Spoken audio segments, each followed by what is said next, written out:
One day, I'm standing there in the hallway. Jeff Dahmer runs up to me, and he puts his head on my chest.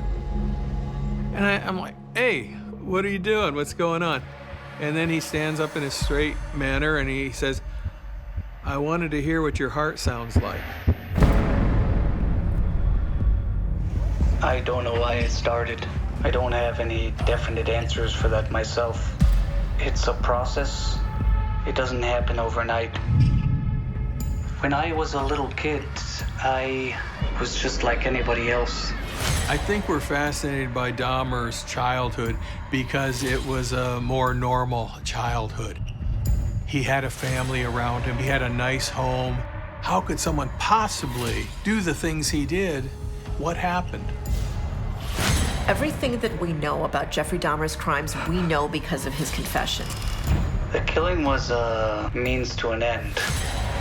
I just wanted to have the person under my complete control, being able to keep them there as long as I wanted.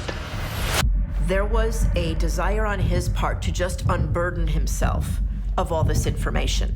Dahmer really was telling his own life story.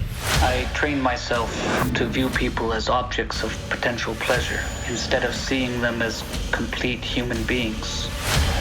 Using about 5 pills usually rendered them unconscious for about 4 hours. And I got really dizzy.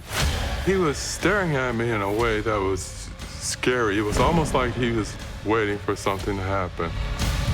And the last thing I saw was the floor and his shoes. It was sheer terror. He drilled a hole into the skull and inserted acid. So he's experimenting to try to find a procedure to make a living, compliant sex partner. It was a craving, a hunger. It saved the heart, the biceps. He told me the guy had body parts in his freezer, and the body parts were cut in little squares like hamburger patties. You saw the head on the bottom shelf with the eyes and mouth wide open. The numbers start growing and growing and growing. These thoughts are very powerful, very destructive, and they do not leave.